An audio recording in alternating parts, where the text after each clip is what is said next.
اعوذ باللہ من الشیطان الرجیم بسم اللہ الرحمن الرحیم رب اشرح لی صدری ویسر لی امری واحلل عقدۃ من لسانی یفقہوا قولی رب زدنی علما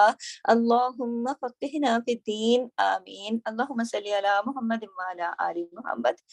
جیسا کہ آپ کو معلوم ہے کہ رمضان المبارک کی تیاری کے سلسلے میں ہم اپنے ریمائنڈر دے رہے ہیں، اور ہماری جو سیریز چل رہی ہے آسان نیکیاں، اس میں ہم تمام آسان نیکیوں کے بارے میں آپ کو ریمائنڈر دے کر آپ کو اور خود کو تیار کر رہے ہیں کہ اللہ تعالیٰ ہمیں ماہ رمضان المبارک میں تمام نیکیاں کرنے کی توفیق عطا فرمائے، اور یہ میری دعا بھی ہے، آپ بھی اس میں شریک ہوں، آمین۔ اچھا، ابھی آج میرا ٹاپک ہے نماز اشراق۔ ٹھیک ہے، نماز اشراق جو ہے یہ ایک نفلی نماز ہے جو طلوع آفتاب یعنی سورج نکلنے کے بعد اس وقت پڑھی جاتی ہے جب سورج تھوڑا سا بلند ہو جائے، اور جب یہ طلوع ہونے کے تقریباً 10 یا 20 منٹ کے بعد پڑھی جا سکتی ہے، سورج نکلنے کے بعد۔ زیادہ سے زیادہ بہتر یہ کہ 15-20 منٹ کے بعد آپ اس کو پڑھ سکتے ہیں۔ یہ صرف 2 رکعتیں ہوتی ہیں، لیکن احادیث میں اس نماز کے بے حد فضائل آئے ہیں۔ حضرت ابو ہریرہ رضی اللہ تعالیٰ عنہ سے روایت ہے کہ حضرت صلی اللہ علیہ وسلم نے ارشاد فرمایا، جو شخص دوحا اشراق کا ہی نام ہے، یا اشراق کی 2 رکعتوں کی پابندی کرے، اس کے صغیرہ گناہ معاف کر دیے جاتے ہیں، خواہ وہ سمندر کے جھاگ کے برابر ہوں۔ یہ ترمذی اور ابن ماجہ میں ہے۔ آپ یہ دیکھیے کہ 2 رکعت نماز پڑھی اور چاہے چھوٹے گناہ سمندر کی جھاگ کے برابر بھی ہوں تو ختم کر دیے جاتے ہیں سورج نکلنے کے بعد، تقریباً 15-20 منٹ بعد آپ اس نماز کے صرف 2 رکعت پڑھنے پر۔ حضرت ابو ہریرہ رضی اللہ تعالیٰ عنہ فرماتے ہیں کہ حضور صلی اللہ علیہ وسلم نے ایک مرتبہ کچھ صحابہ کو جہاد کی ایک مہم پر روانہ فرمایا، اور وہ بہت جلدی واپس آ گئے اور بہت سارا مال غنیمت لے کر آئے۔ تو ایک صاحب نے اس پر بہت تعجب کا اظہار کرتے ہوئے حضور صلی اللہ علیہ وسلم سے عرض کیا، یا رسول اللہ، ہم نے اس سے پہلے کوئی لشکر ایسا نہیں دیکھا جو اتنی جلدی واپس آ جائے اور اتنا بہت سارا مالی غنیمت بھی حاصل ہوا ہو جتنا اس لشکر کو حاصل ہوا۔ تو آپ صلی اللہ علیہ وسلم نے فرمایا، کیا میں اس شخص کے بارے میں نہ بتاؤں تمہیں جو ان سے بھی زیادہ جلدی واپس آ جائے اور ان سے بھی زیادہ مال غنیمت لے کر آ جائے؟ پھر فرمایا، جو شخص اچھی طرح وضو کر کے مسجد جائے اور نماز فجر ادا کرے، پھر اس کے بعد یعنی طلوع آفتاب کے بعد یعنی سورج نکلنے کے بعد نماز اشراق ادا کرے، وہ جلدی واپس آیا اور عظیم مال غنیمت لے کر اپنے ساتھ آیا۔ تو آپ یہ دیکھیے، اس کی میں تھوڑی وضاحت کر دوں کہ اس حدیث میں بات یہ ہو رہی ہے کہ اللہ کے نبی نے جب کسی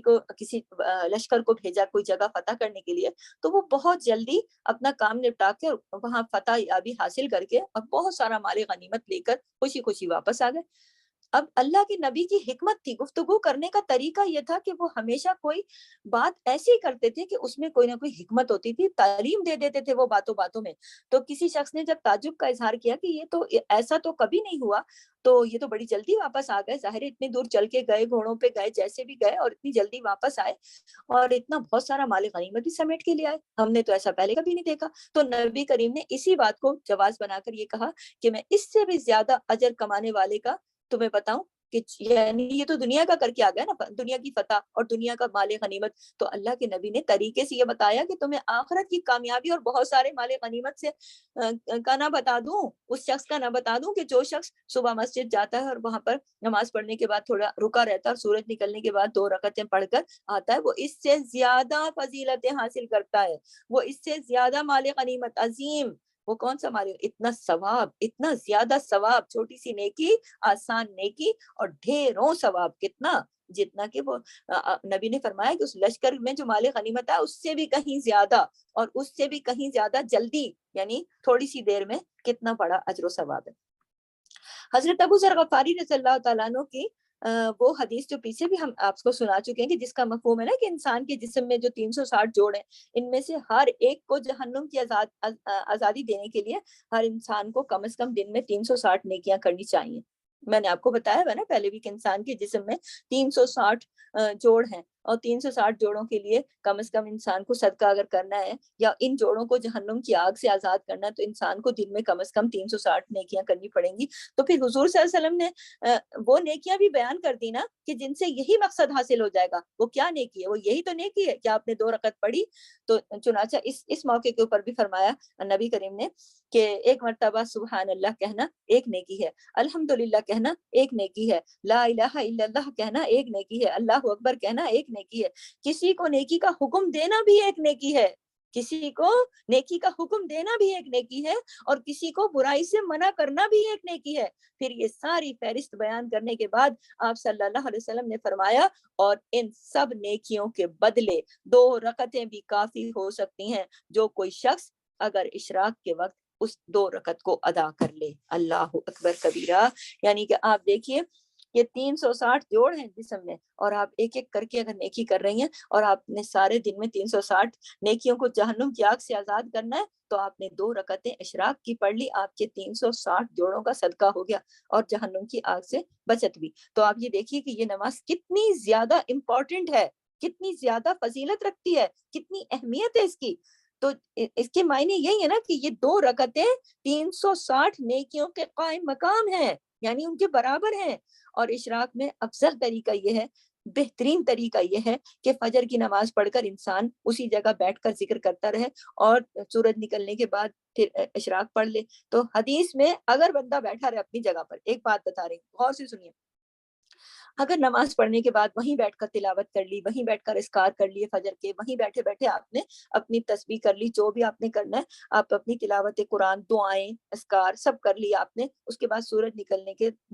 بعد آپ نے یہ 2 رکعتیں پڑھ لی، تو حدیث میں آتا ہے کہ اس کا ثواب حج اور عمرے کے برابر بتایا گیا ہے. اللہ اکبر کبیرہ. اور اگر کوئی شخص کسی وجہ سے ایسا نہ کر سکے، فرض کریں کہ اس کو اٹھنا پڑ جائے، بچوں کو اسکول بھیجنا ہوتا ہے، کچھ کام ہوتے ہیں خواتین کو کہ وہ فجر کے فوراً بعد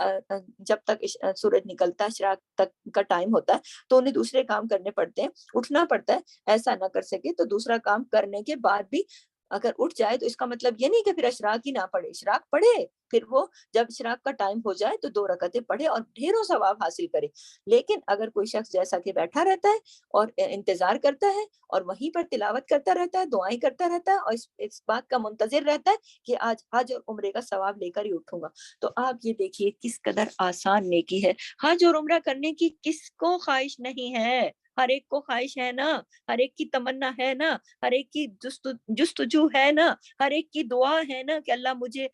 اور میرے شوہر بچوں کو حج اور عمرے کی سعادت عطا کرے. آپ ہر روز اس سعادت کے برابر ثواب حاصل کر سکتی ہیں اس آسان نیکی کے ذریعے. کتنی آسان نیکی ہے، لکھ کے لگائیے اپنے دل کے کاغذ پر بھی اور اپنے گھر میں بھی کہ نماز اشراق کو یہ آگے یہ اجر بھی ضرور لکھیے گا کہ مجھے ہر روز نماز اشراق پڑھ کر ایک حج اور ایک عمرے کا ثواب لینا ہے،